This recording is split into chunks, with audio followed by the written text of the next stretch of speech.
All right, everyone. I'm going to go ahead and get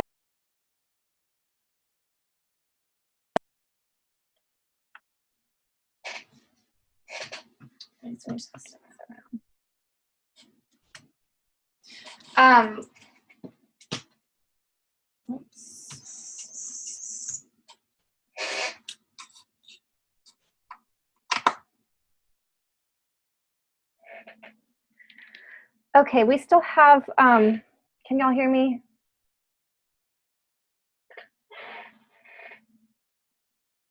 Okay. Yes, I can hear you. Great. All right. So we're going to go ahead and get started. We still have quite a few folks that are joining. And so for those of you, one of the things that we're going to go over is how to access the recording afterward. Okay. All right. So welcome, everyone, to LGBTQ in the South, telling your story with data. Huge thanks goes out to the Williams Institute for making this possible, for offering to provide support to grassroots organizers across the South and other folks in this way.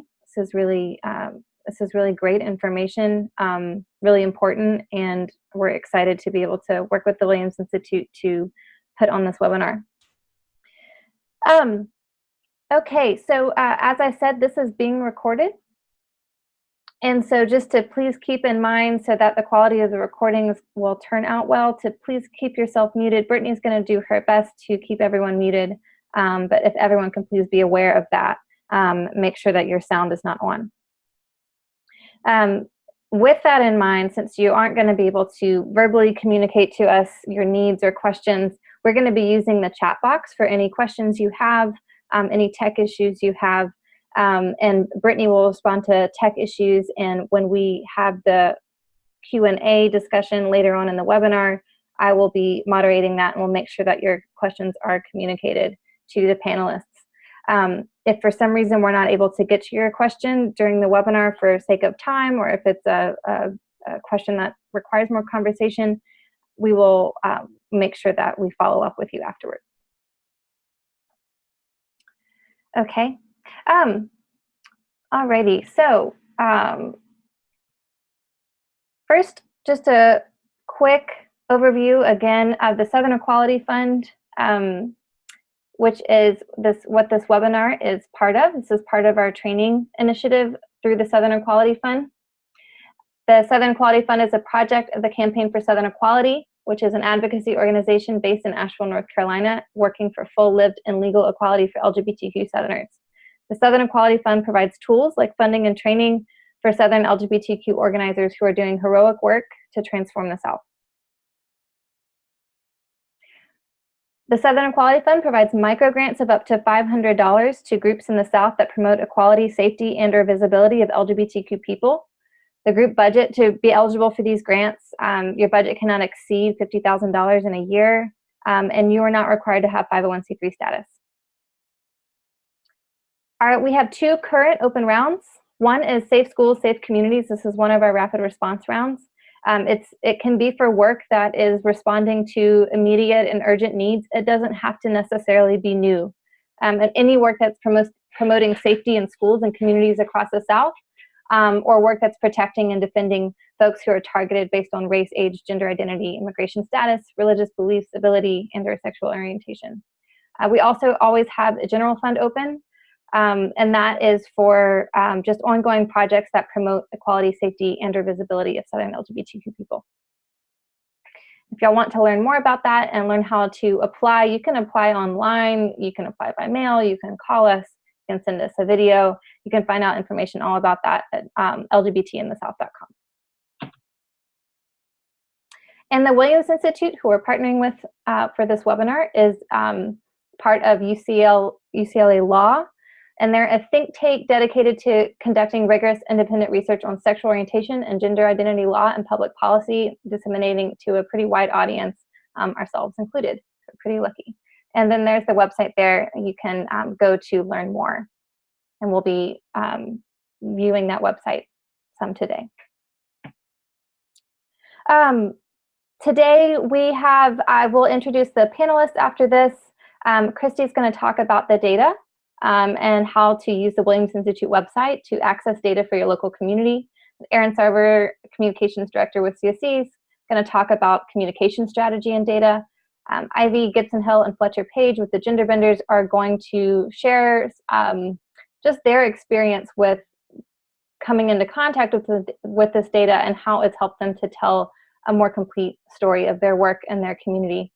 Then we will have time for questions and answers, and then I'll close this off.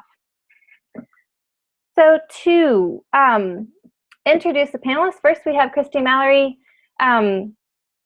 Christy Mallory oversees state law and policy work at the Williams Institute. She focuses on a variety of topics, including sexual orientation and gender identity, non-discrimination protections, state-level recognition for same-sex couples, and other state and local level laws and policies impacting LGBTQ people.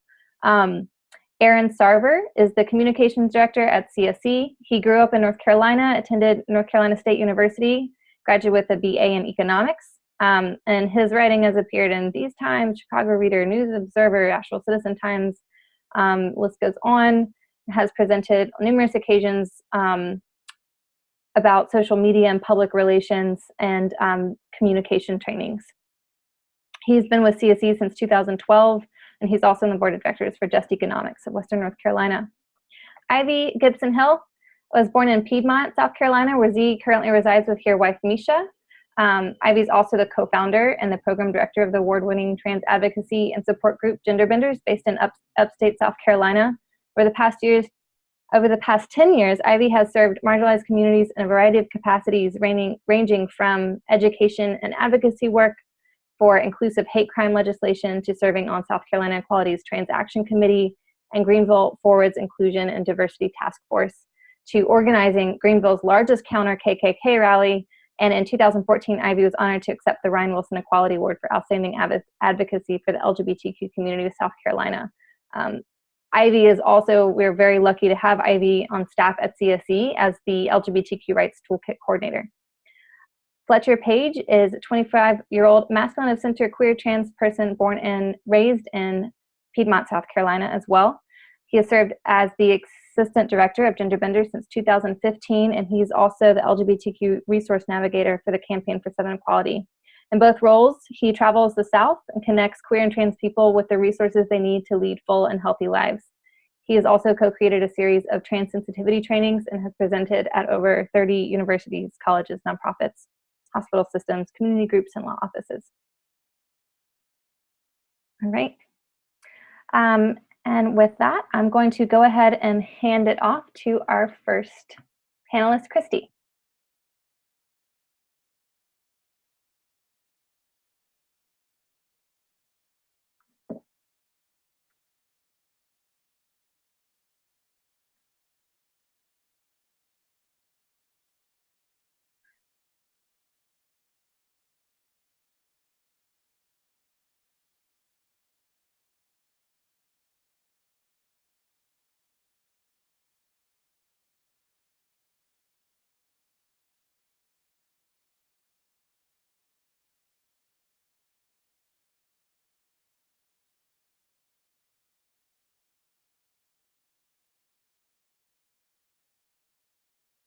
Hey, Christy, I'm sorry, we can't hear you.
Oh, hello?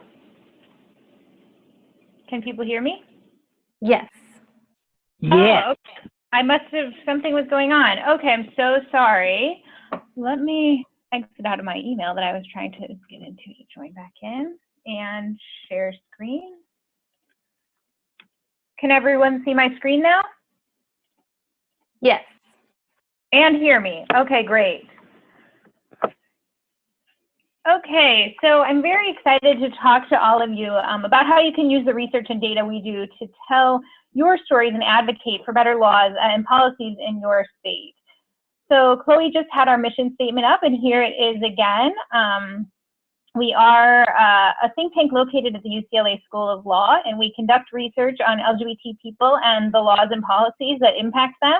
We're an interdisciplinary organization, so we're made up of researchers in several different fields, including public health, demography, economics, psychology, public policy, and the law. And today, my goal is to introduce you to different types of state-level research and data we have and walk you through how to access all of it on our website. And then I want to give you some examples of how you can use the research. This way, you can go to our website and get what you need when you need it. That said, though, I also want to make myself available to help you access our data and research in the future. And you should always feel free to reach out to me about our research or any questions you have about what we might have that could help make your job easier. I also love to hear your ideas about what kinds of data and research on LGBT people you think are needed in your state. And we definitely want to be responsive to the policy needs of community leaders working on the ground. So please reach out to me and share that kind of information as well.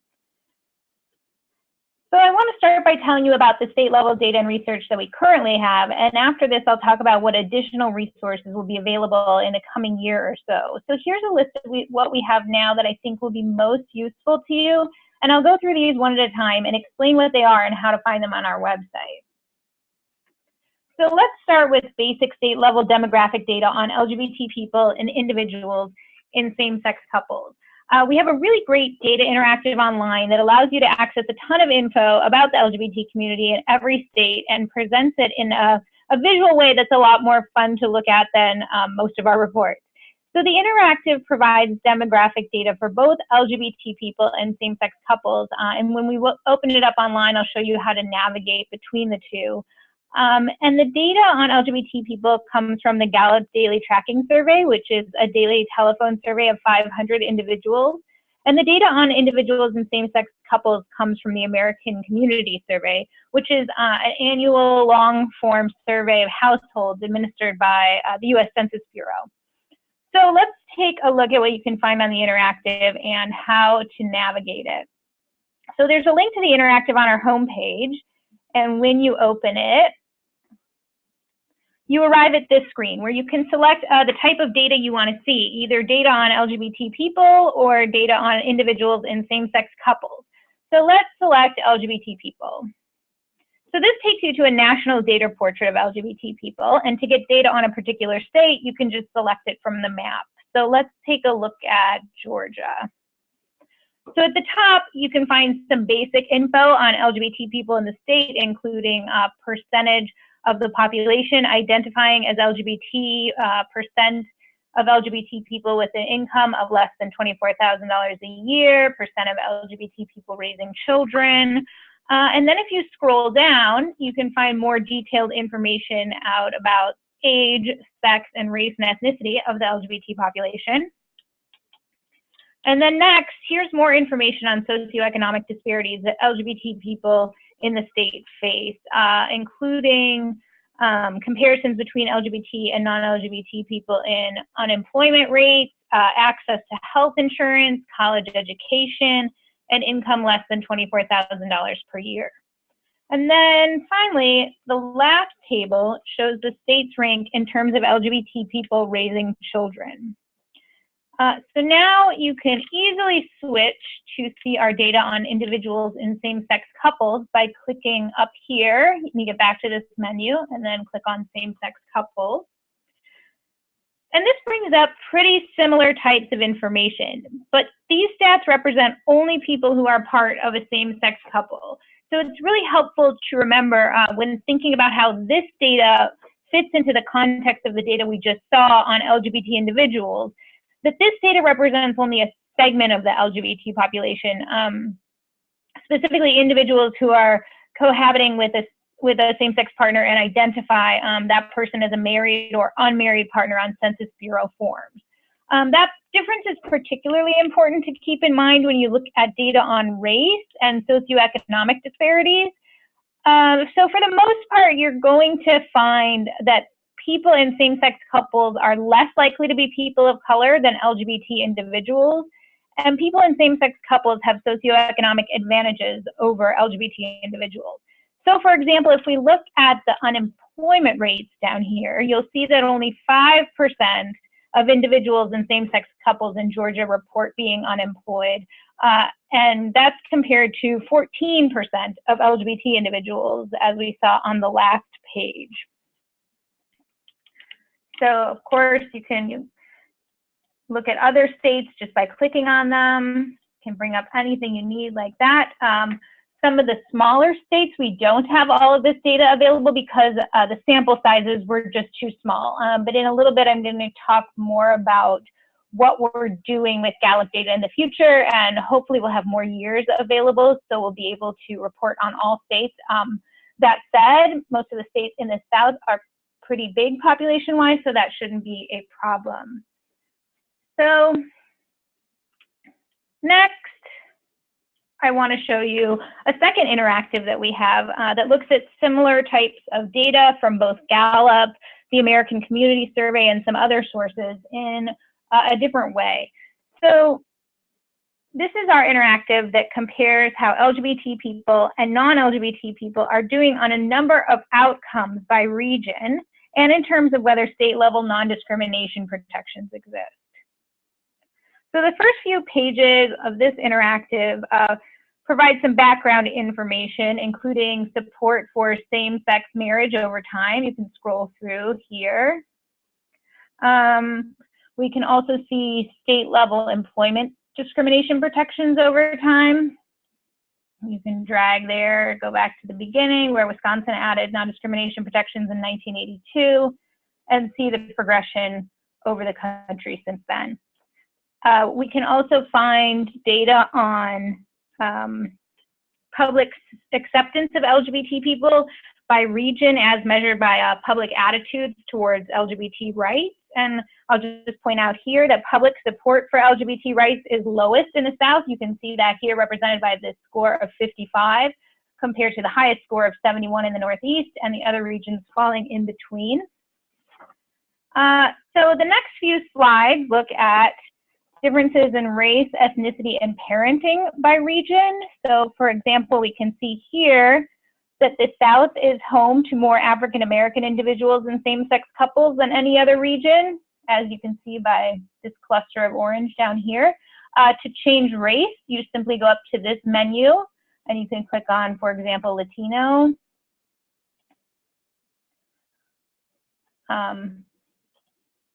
Not responding very well right now, but you get the idea. So we'll move on to the next one. We have parenting here, and you can see that about 1/5 of same-sex couples in the South are raising children.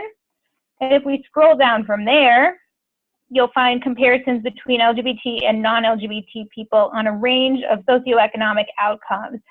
Here we're looking at educational attainment. If you go to the second slide, you'll see that LGBT people and non-LGBT people have similar rates of college graduation in the South, right here. The yellow circle with the white number represents the LGBT population, and the gray dotted line and the gray number underneath this circle represents the non-LGBT population. And at the bottom, you'll see college graduation rates for LGBT and non-LGBT people in states with non-discrimination laws that do include sexual orientation and gender identity, what we call the protective states right here, and in states that do not include those characteristics in their non-discrimination laws. We call those the non-protective states right here. And then in the next two slides, you'll find similar comparisons between LGBT and non-LGBT people in terms of income, specifically having a household income below $24,000 a year. And then here We see food insecurity, that is people who report not having enough money for food in the past year. So I'm not going to spend too much time looking at the findings there. I just want to flag that that's available. And then finally, in the last set of diagrams, we look at health. First, financial constraints on accessing healthcare, shown on this slide. And then we have a few slides looking at HIV infection rates by region. So that's it for our data interactives.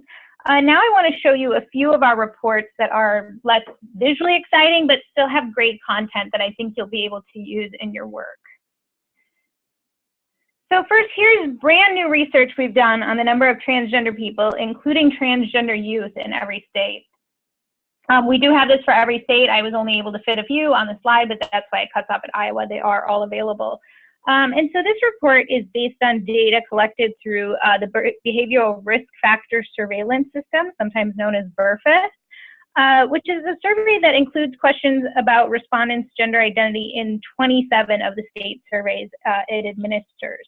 And so in order to come up with estimates for the other 23 states, researchers here at the Institute use the available data to build a model that would predict the size of the transgender population in the states where the gender identity data are not collected.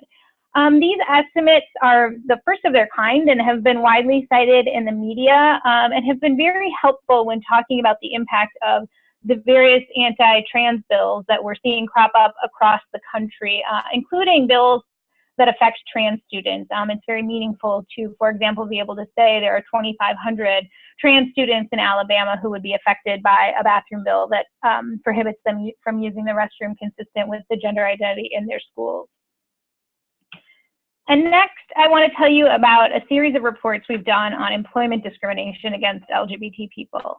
So we've done these for every state that does not have a state-level statute that prohibits employment discrimination based on sexual orientation and gender identity. So we do have them for all states in the South.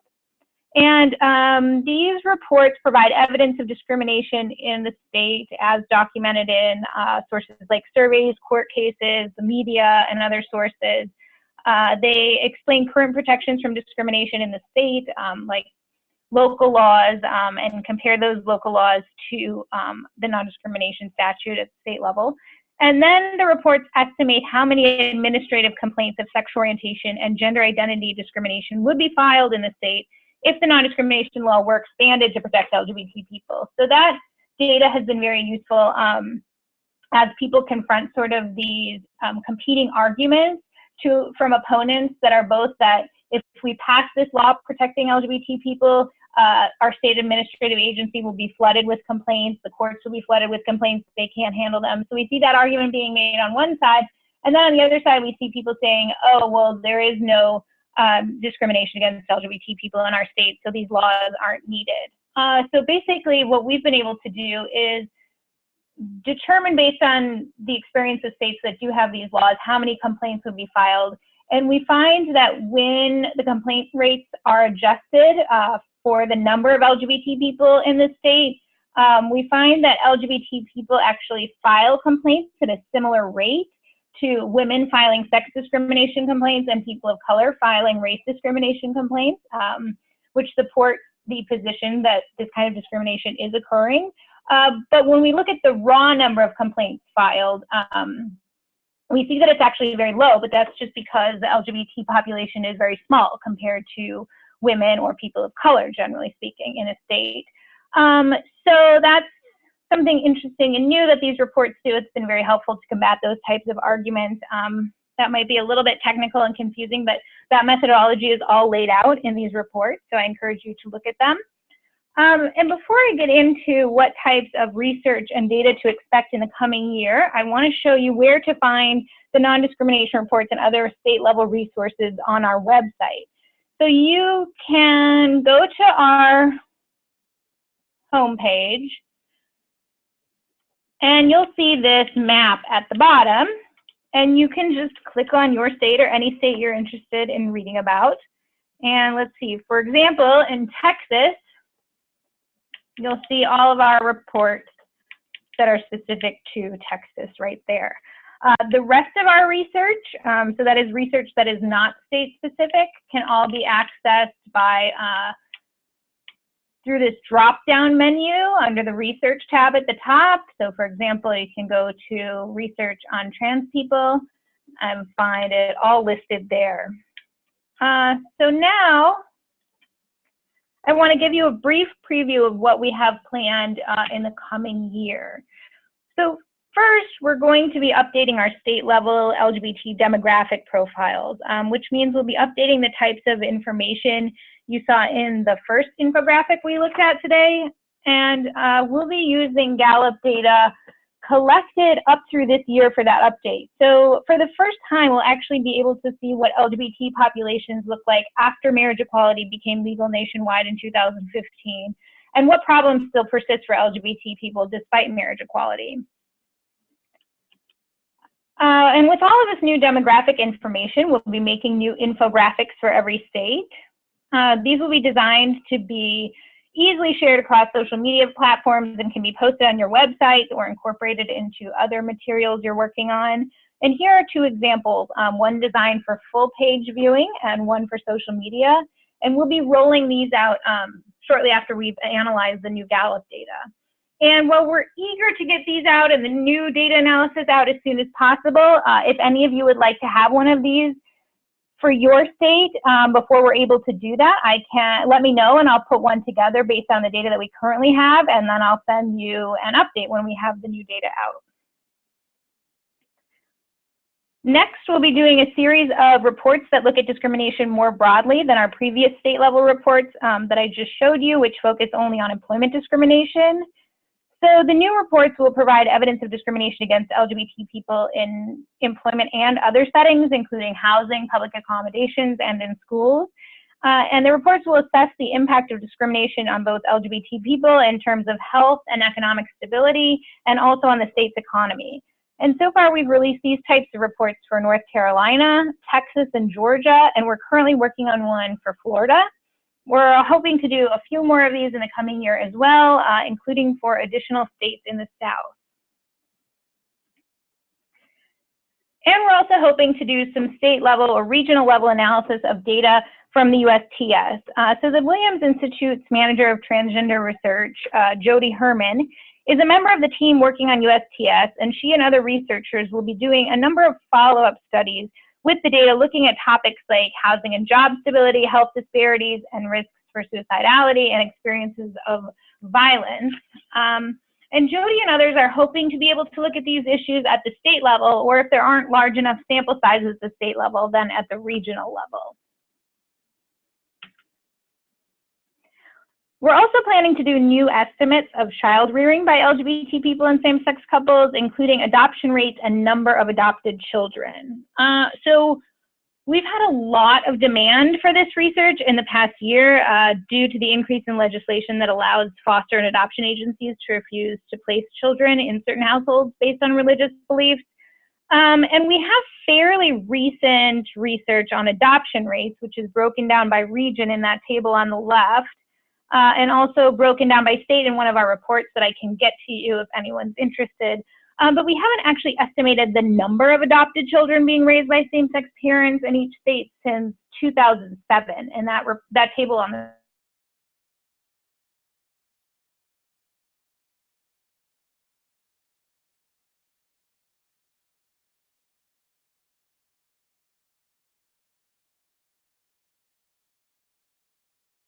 explore the legal barriers to accessing assisted reproductive technology for LGBT people and same-sex couples.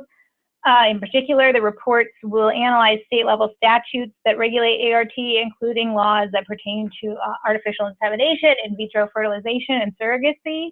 And we'll analyze court cases interpreting applying these laws to same-sex couples and LGBT individuals, and then evaluate the efficacy of proposed legislation at the state level to grant same-sex couples and LGBT people equal access to ART.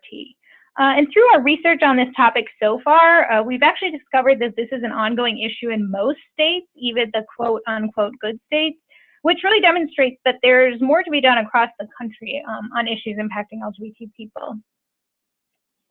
And finally, we hope to do a few reports looking at the enforcement of HIV criminalization laws. So we did a report a few years ago on the enforcement of California's HIV criminalization law, and it's really been instrumental in ongoing efforts to repeal that law here. So we're aiming to replicate this for a few other states, including states in the South, in hopes that the reports will be similarly helpful to repeal efforts elsewhere. So that's it for what I wanted to show you today. And again, you can always reach me by email, and please also connect with us on Facebook and Twitter so you can get all of our latest research. Thank you so much.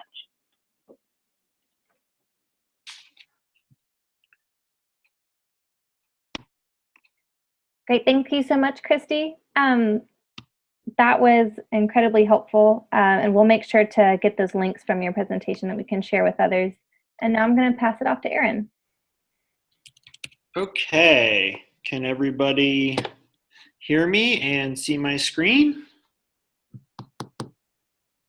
Yes. Okay, excellent, great. So now we're going to talk about how to use all this great data from the Williams Institute for storytelling. And there are two main components of that that I'm going to talk about in a communication strategy. One is graphics.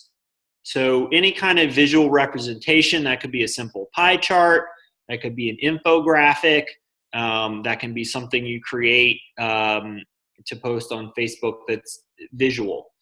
The other category is just simply the written word or text. So,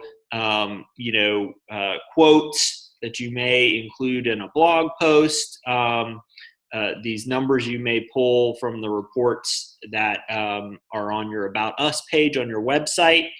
And so one of the great statistics that we saw there from the Williams Institute is 1 in 3 of all LGBTQ people in our country live in the South. Well, that's pretty surprising to a lot of folks. I think certainly a couple years ago, almost everyone would have been surprised by that. Even still right now, in 2017, I think folks are surprised that such a large percentage of folks are in the South. So that's a great statistic to build out storytelling around. So let's look at this first part of that using graphics. And so here's an infographic. You have to understand the vast majority of the time you're going to get your most reach using infographics on Facebook or Instagram, some social media platform or channel. And I don't think this is a very good infographic. In fact, if I saw this on Facebook or Instagram, I'm going to spend about half a second looking at it and be overwhelmed and probably keep scrolling. So what we know on social media is you're always fighting the kind of skim, right? Everybody's skimming, everybody's scrolling. We want to see those cute dog photos. We want to see the photos of our nephews and nieces or whoever. And this is pretty hard to process. So it's important when you're creating these infographics, and we saw some examples from Christy from the Williams Institute that are very clean graphics and very simple that are great for posting on social media. So this simple design is always better. This 3 in 10, 33% adults live in the South. So this is what should pop immediately and draw your eye first. And then that's recreated down here in the graphic. If it was up to me, I'd maybe cut this additional text and simplify it even more. But again, the basic takeaway is simple design is always better with an infographic, and make sure your sizing is big for social media. Again, a lot of people are going to be looking at stuff on their phones. And if you have a lot of text, or if it's a very dense infographic, people are just simply not going to be able to read it or see it.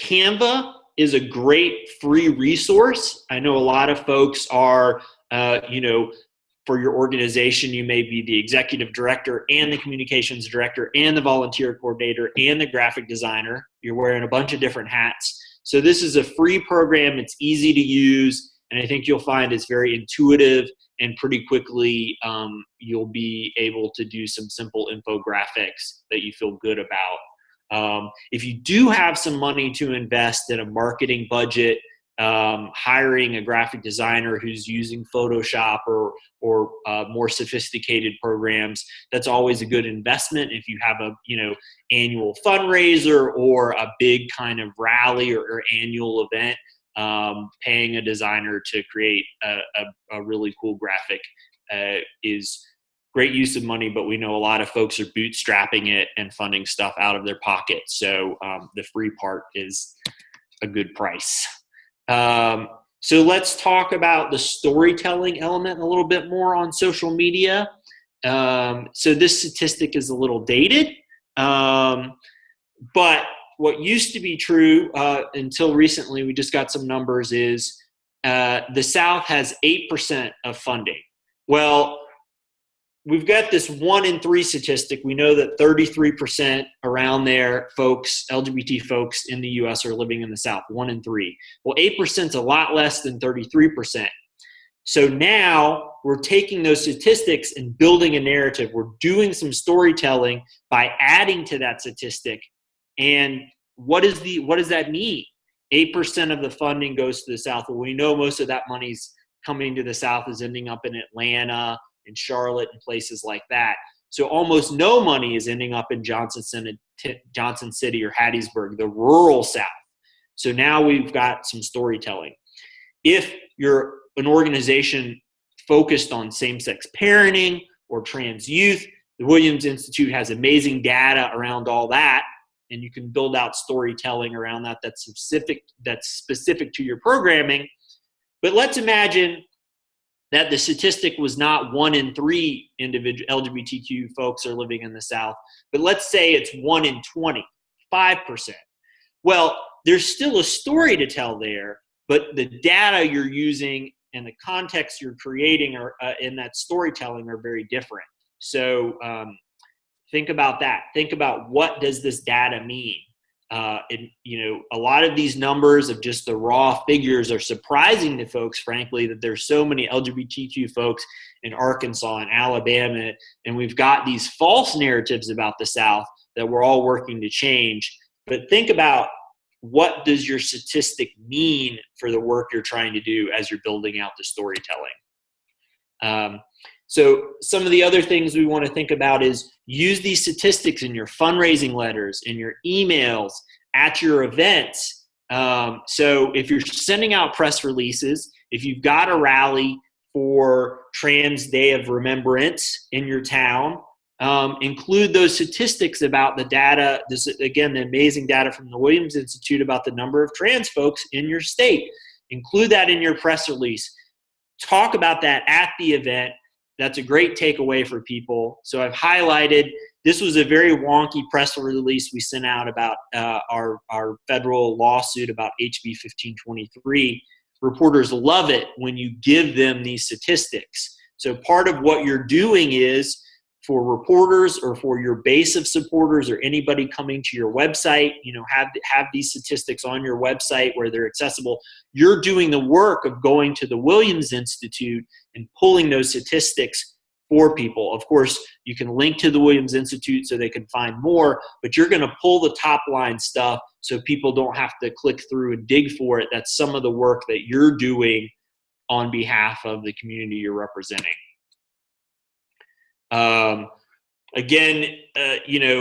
Use these statistics everywhere. It may seem to you or some of your program staff like you're repeating the statistics too much. What those base supporters or people you're going to come in contact with is, if you talk to them, you'll find that they don't feel that way. So we can say 1 in 3 LGBTQ people live in the South till the cows come home, and it's just barely getting through to people. We have to repeat it a lot. So if you've got your top line statistic that you pulled from the Williams Institute, don't be afraid to repeat it. That doesn't mean on social media you want to bombard people with numbers. Again, we know we're fighting the skim on social media and apps as people are on their phone. So just simply putting a statistic like this, 1 in 3 people, just simply posting that on Facebook or Twitter or the population stats will go a long way, and I think you'll see you'll get a lot of traction with that. And this is our shared work. Again, part of the narrative we have to change as people working across the South for LGBTQ legal and lived equality is we've got to first change the narrative about what the South is, especially those folks, the folks that we love in New York and in California, still don't quite get a lot of times a lot of these basic statistics. So if we're all sharing the work of changing the narrative around the South, then we're going to be a lot more successful when we're diving a little deeper and talking about same-sex parenting or talking about trans youth. So that is my presentation. Just a reminder, we've got some great questions in the chat box. Post your questions there. And once Fletch and Ivy are done with their Q&A, we're all going to stick around to answer questions. Awesome. Thanks so much, Aaron. All right. So I'm going to try and get Ivy and Fletcher here on video, so you can see them looking super dapper. All right, so all right, Aaron, let me know when you stopped sharing your screen.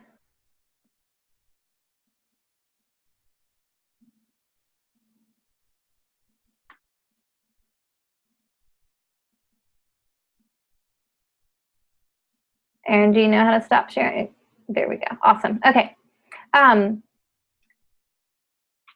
right. So for those of you, if you can't see lovely Ivy and Fletcher here, if they're not showing up big on your screen, you can go up to the top right-hand corner and switch the view, and that should show up better for you. So this is Ivy Gibson Hill and Fletcher Page, who I introduced earlier, and really excited I'm going to ask them some questions. We're just going to hear some more about their work and how they have used data to inform their work, both inform their work and tell a more complete story of their community and the work that they do. So first, to start off, can y'all just share a little bit more with the folks on the call about Gender Benders? Sure. So, hey y'all, I'm Fletcher. The Gender Benders was founded in 2011 by 3 people who saw a need for resources in the upstate of South Carolina, and also knew that there were none for trans people here. So that was 6 years ago, and we had no money then, and now we serve about 500 people now, but we still don't have any money. We're based here in the upstate of South Carolina, but we have groups in Hattiesburg, Mississippi, Clemson, South Carolina, and Hendersonville, North Carolina. So just to tell you a little bit more about the Gender Benders and what we do, we developed this 3-prong approach to serving the trans community, and what started as upstate South Carolina and now sort of the southeastern U.S. So the first leg of what we do is connecting people to the resources that they need to lead full and healthy lives. This looks like things like these trans employment clinics that we've put on, because we know that trans folks face unemployment rates that are 3 to 4 times the national average. The second leg of what we do is advocacy work to advocate for more trans-inclusive spaces, particularly with healthcare and mental health providers. We know that 39% of trans folks have experienced serious psychological distress, that is a mouthful, in the last month. But the third and probably most important piece of our work is just simply support. This looks like monthly support meetings and our annual summer camp, because we know that 41% of trans folks have attempted suicide, and it's not because being trans is a dark thing at all. It's just that lack of connectivity in our community, and I think that data really helps us point to that and identify that issue. So that's a little bit about the work that we do.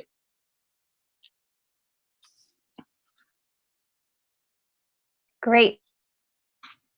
So what did you know about your community before you discovered more comprehensive data? So I think that before we really knew that we had access to all of this incredible data from the Williams Institute and the USPS, we knew that our community was facing these disparities because we saw them in the lives of the people that we serve. But the data really gave us a zoom out view on that, and the ability to look at those systemic issues and develop strategies around dismantling those issues to serve our people and really address those root causes. Great. And what was that like, that experience, when you did come into contact with this data and you knew how to access it? What was it like to learn about that and to really hear some of these numbers for the first time? I'll first say that it was really shocking to see such disparities in our community, particularly for trans people and more particularly for trans people of color.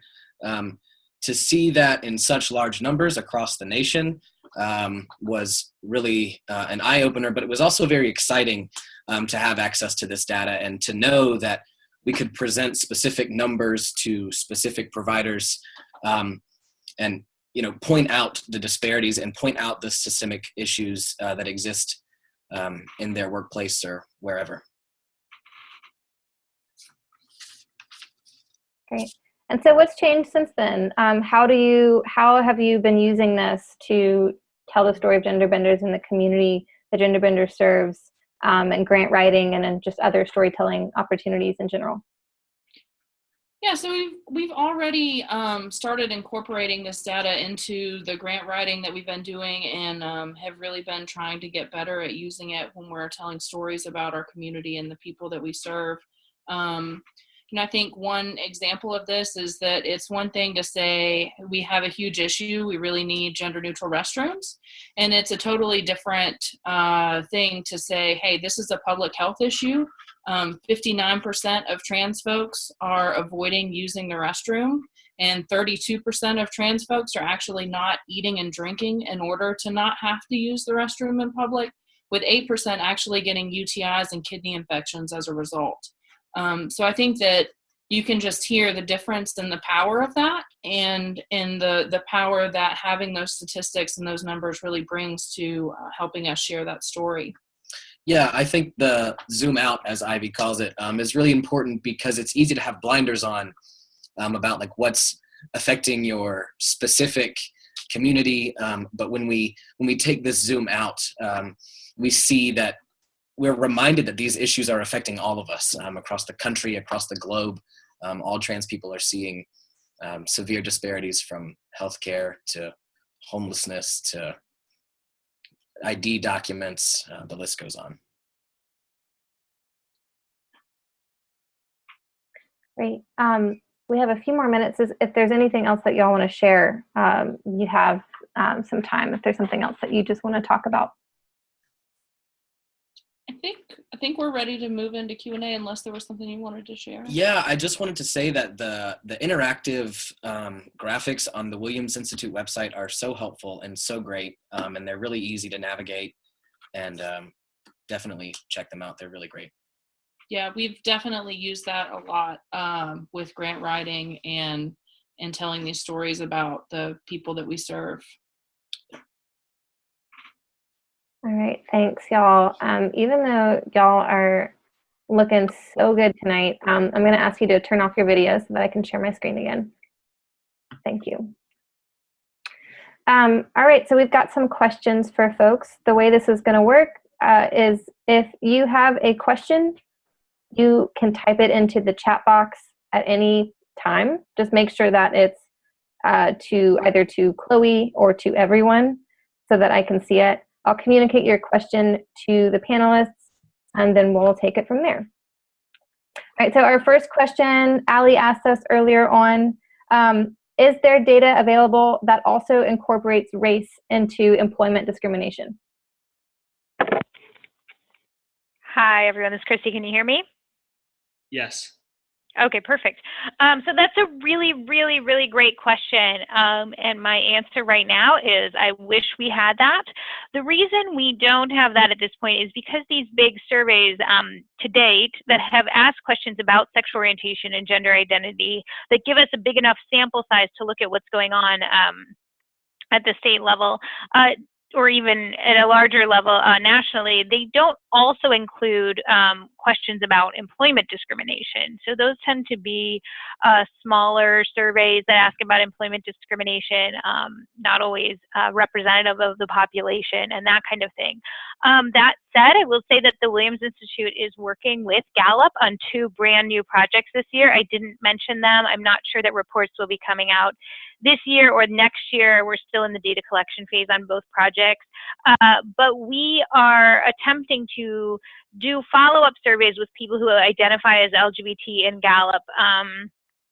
First, to get a strong sample of trans respondents. I didn't really get into the Gallup instrument when I was giving the presentation earlier, but Gallup simply asks people, do you identify as LGBT? It doesn't separate those identities out. So we're not able to even study trans people separately from gay people, et cetera, et cetera. So we're doing this follow-up survey with Gallup both to identify trans people and to do a longer survey with them and a longer survey of LGBT people. So when we do those surveys, follow-up surveys, we're going to ask questions about employment discrimination. We're going to ask questions about housing discrimination, all types of questions. And we'll then have a great big sample of LGBT people and a sample who's asking questions about their experiences in employment, housing, and other areas. So, you know, again, I don't know when that's going to come out. One, I think we'll have enough data to look at differences in race and experiences at the national level. Of course, looking at differences at the state level requires a fairly big sample size. Once you start splitting up your sample by race and then by experiences of employment discrimination, you're talking about very few people. So that's the problem with that and why we tend to look at LGBT people in a group at the state level. But again, I am hoping that we'll be able to at least look at that nationally and look at differences that we haven't been able to study before. And thank you for that question. It's a really good one.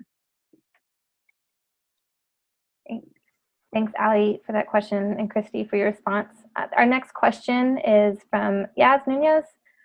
This is to Ivy. Ivy, are the stats you named, and this is about the public health and bathrooms, Yaz, I think, are those stats from the Williams Institute, or where did you get those stats from?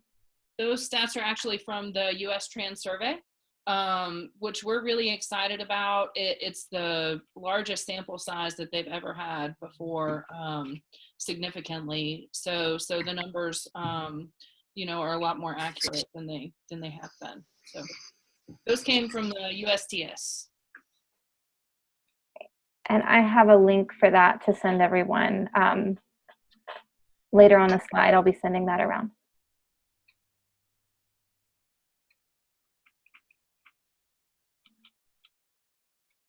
All right, take another minute here. If folks have questions, now is the time to send them to us in chat. While we're waiting for additional questions, this is Aaron. I have a question for Christy that just kind of builds on what we heard about Ivy saying that there's been a bigger sample size for the USTS. A lot of times when we're traveling in the rural South, especially, a lot of people don't feel comfortable being out.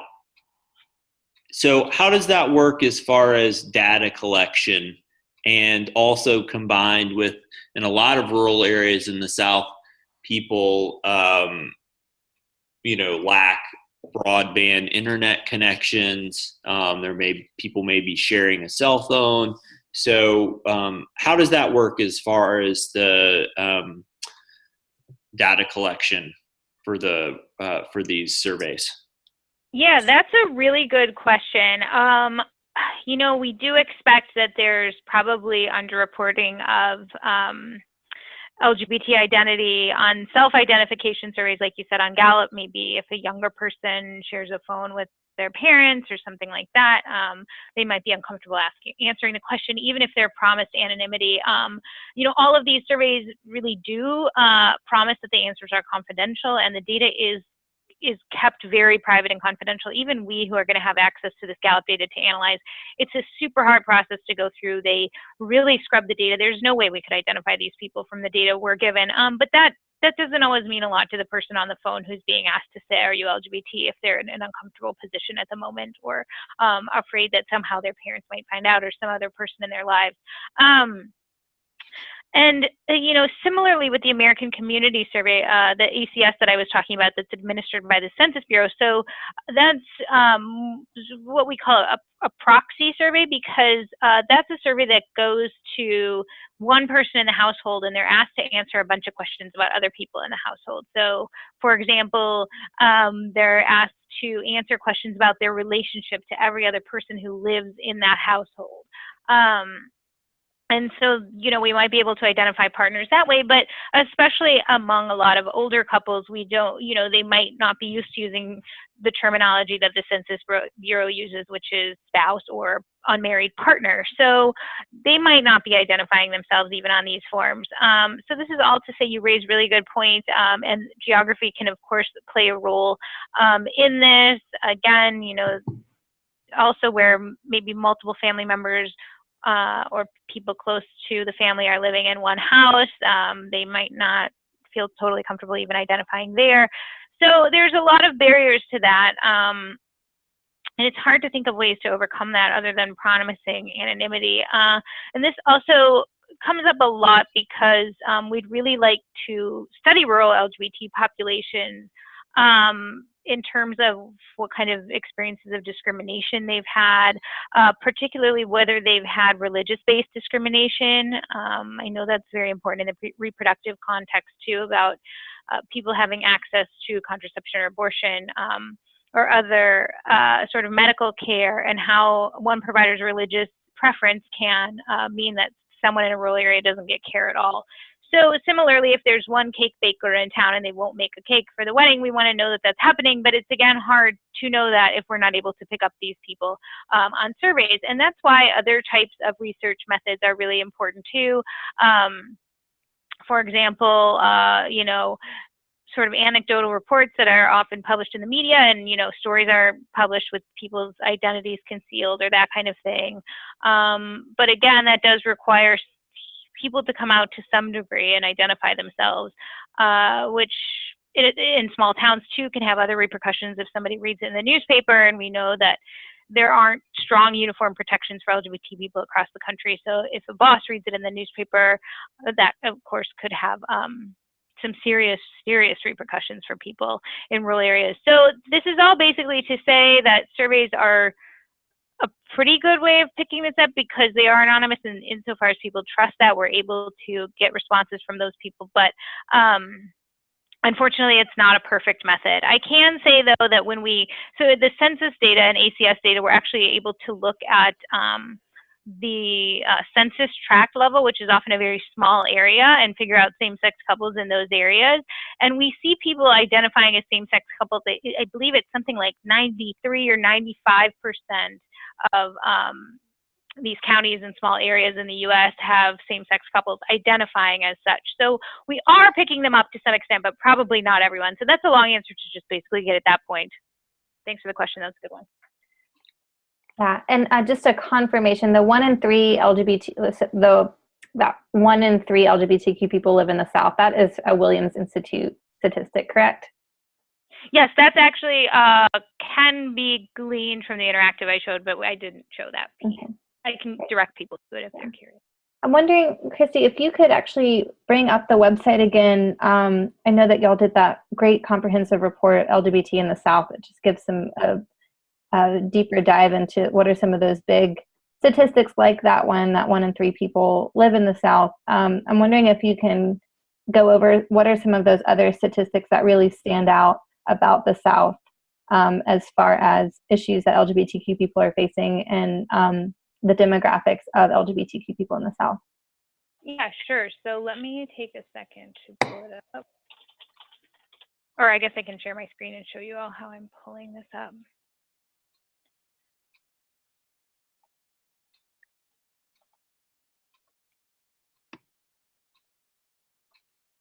Okay.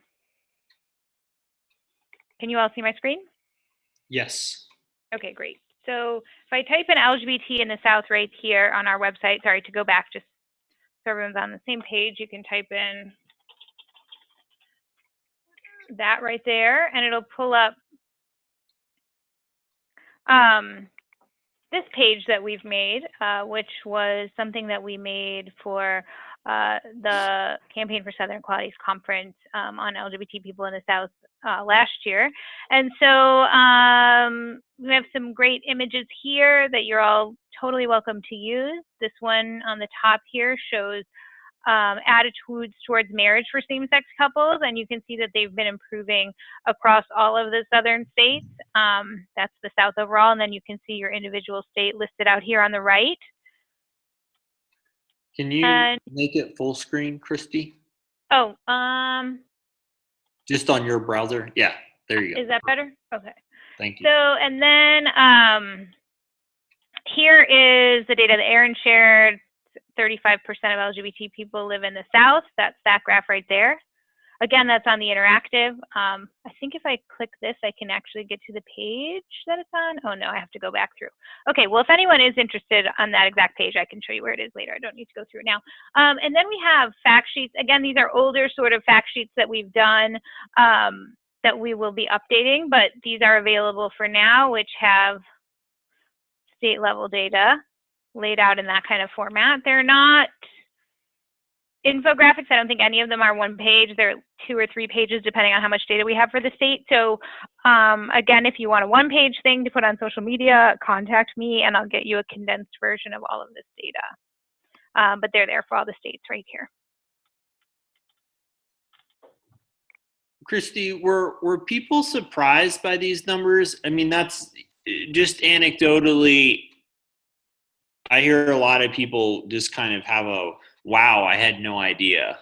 Even folks in the South on the 1 in 3 statistic, and just, you know, there's 100,000 plus LGBT folks in Alabama. Again, that's just kind of against the narrative of the South. Do you get a lot of reactions of people being surprised by these numbers? Yeah, definitely. I think people are very surprised by those numbers, and I think we've had a lot of surprise over the trans-specific numbers, so trans estimates for every state, including transgender youth. I know that a lot of states sort of ran stories just like, you know, we have 2,500 trans youth in our state. We have 1,400 trans youth in our state. That in itself was an interesting data point to be reported on. Another thing that people are really interested in, and I can go back to it here, and I think this was shocking, maybe not so much anymore, but there was a time where this was very interesting to people as we were first starting to see data on race and LGBT people, is that if we go back to this map, you know, there's this kind of idea that all LGBT people are clustered on the coast, in the friendly states and whatever, and we just see that that's not true, and that people, LGBT people tend to live around non-LGBT people who are similar to them in terms of race and socioeconomic outcomes and this kind of thing. So as you'd expect, you see higher concentrations of LGBT African American people in the South. Latino people are more likely to be out west. And for some reason, my thing always dies there. But anyway, so that's, you know, that's interesting too. It's really important to explain to people that LGBT people live around communities who look like them. They're not all in California. They're not all in New York. Another interesting statistic too is child rearing rates, which are pretty high in the South for LGBT people and same-sex couples. And I think that's something that's really important for people to take note of too, as they're thinking just beyond policies that impact LGBT individuals to policies that impact entire families.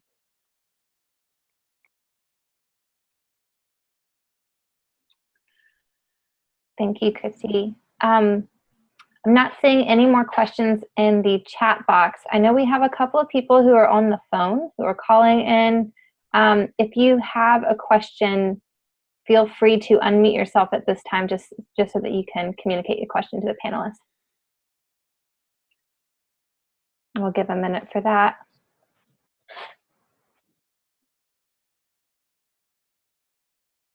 Okay, we have another question from Ali. Can you explain how the higher density of LGBTQ populations in the Northeast and Northwest translates to fewer LGBT fewer LGBTQ population in general?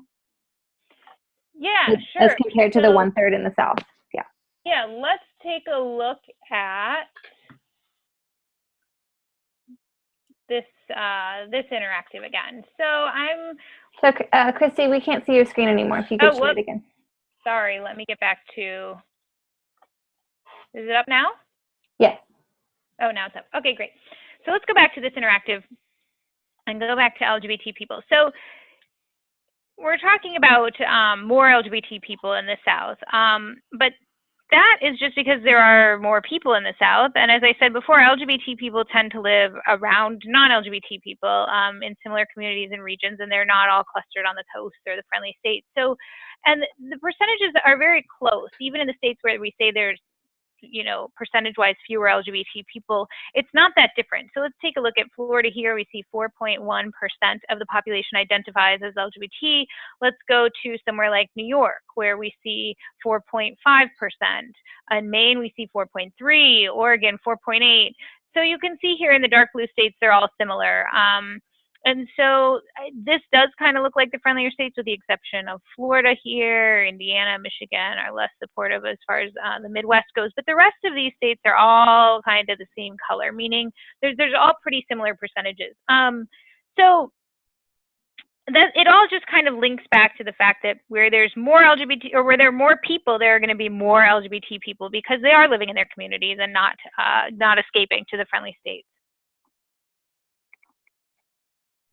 Great. Okay, any more questions?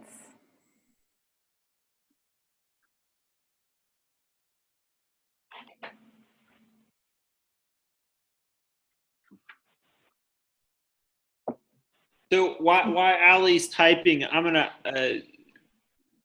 Ivy and Fletch, what have y'all found has been most useful in your work using these Williams Institute statistics? How have you used them that's had the most kind of impact or most resonance with folks?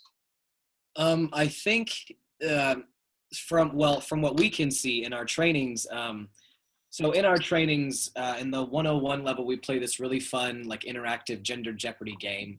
But before we do that, we kind of like lay out some really stark statistics, so that people who don't have any interaction with trans populations, people that don't understand the trans experience, sort of have a better idea of what it's like on a big level to be trans, and more than just my lived experience or Ivy's lived experience.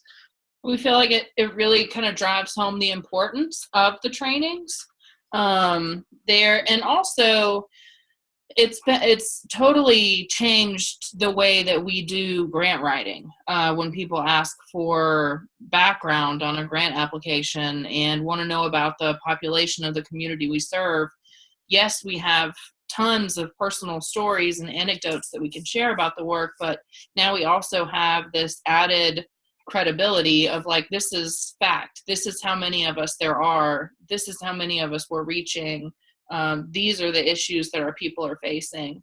So I think grant writing and trainings both have been hugely impacted by our use of data. What are the trainings? These are the Trans 101 or the trans sensitivity trainings?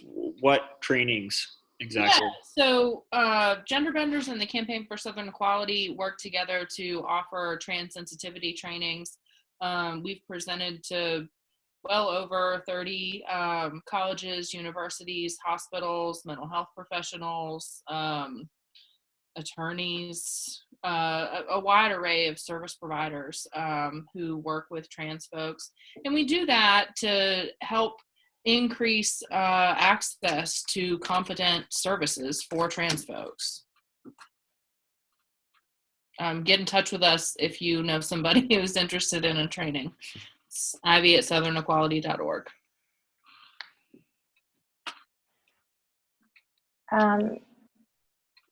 Christy, can you see Allie's question, or do you want me to read it? I don't see it. Can you read it? Yes. So would you say that there is higher density of LGBTQ folks in cities in the Northeast and Northwest as compared to the South?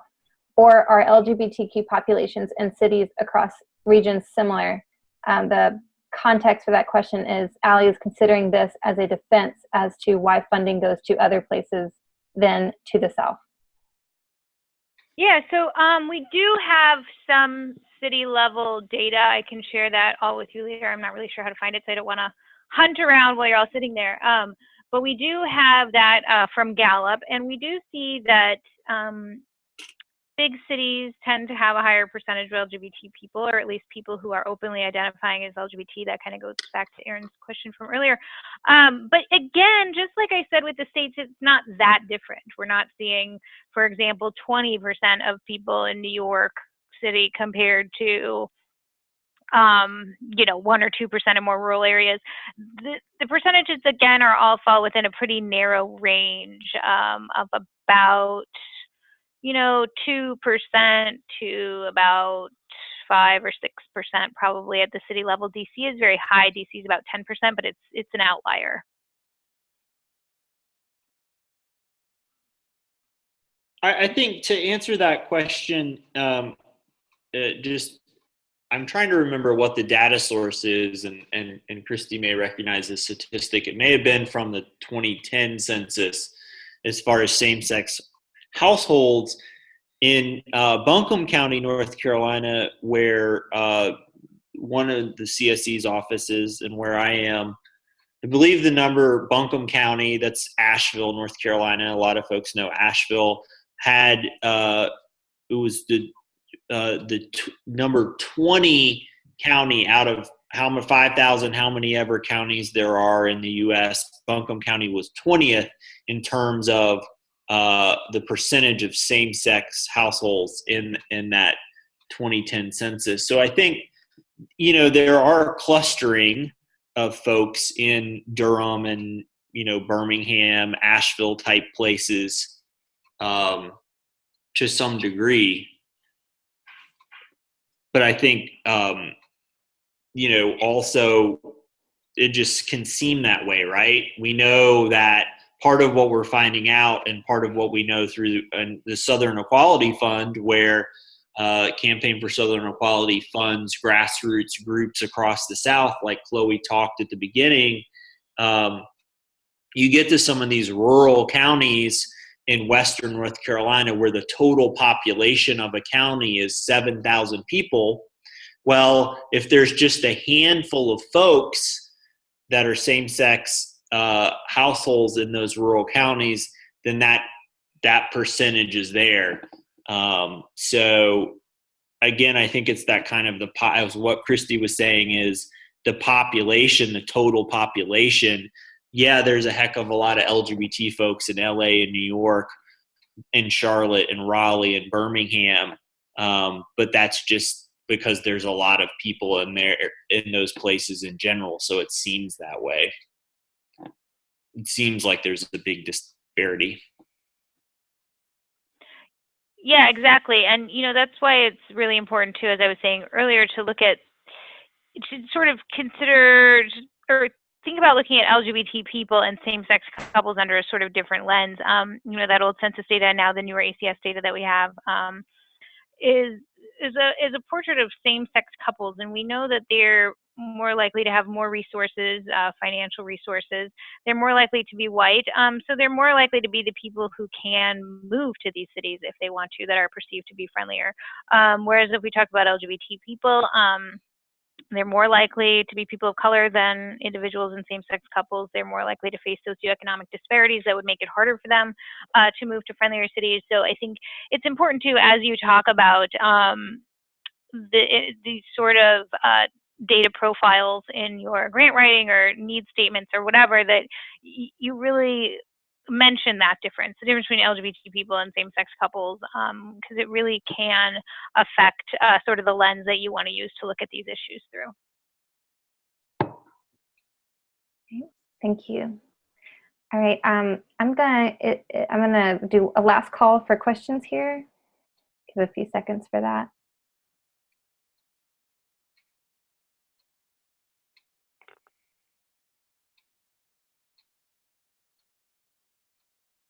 Okay, All right, if anybody thinks of a question later or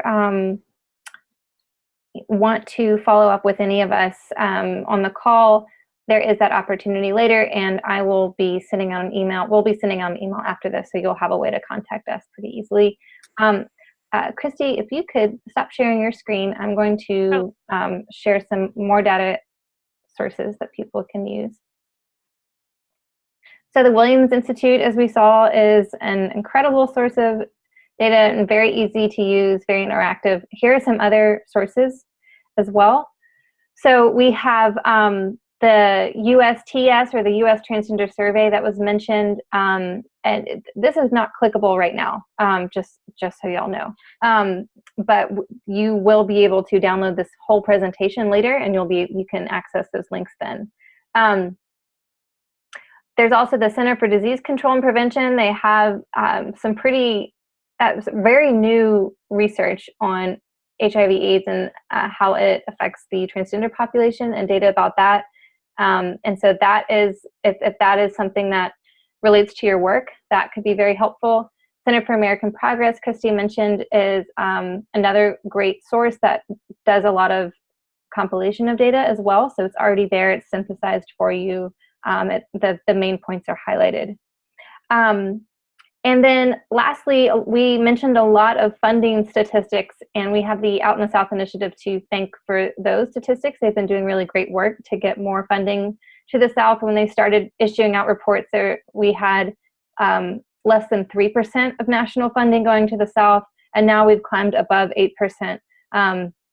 And so we're seeing exciting trends there. And they do break down not just funding, but what are groups focusing on across the South. They do a great job of mapping the issues that are most urgent in the South, and they have recommendations for funders in particular of how they can be supporting work in the South to promote visibility, safety, and equality for LGBTQ people. All right. All right, so I am going to,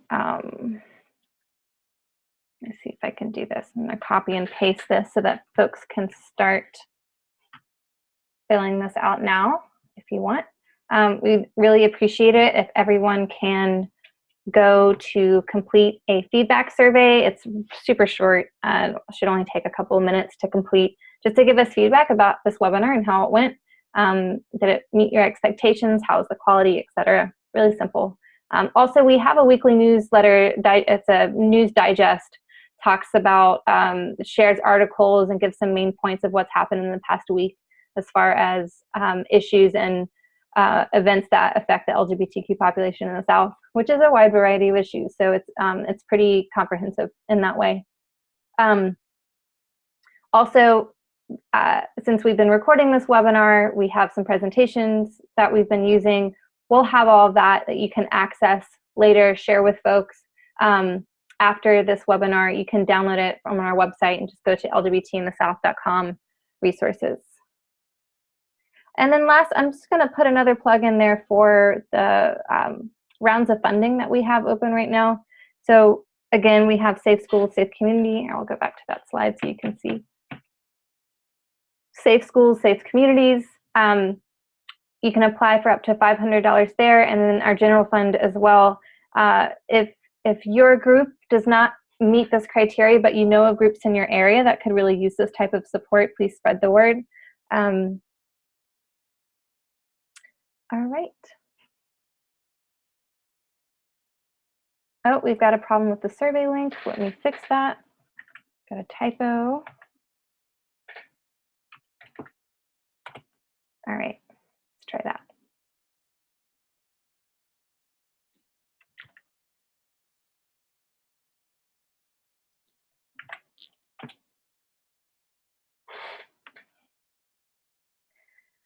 All right. Well, a huge thanks to everyone again for attending this webinar, for taking the time to learn about the issues that LGBTQ folks in the South face, the demographics of LGBTQ community in the South, and speaking with us and learning from the panelists that we had the pleasure of hearing from today.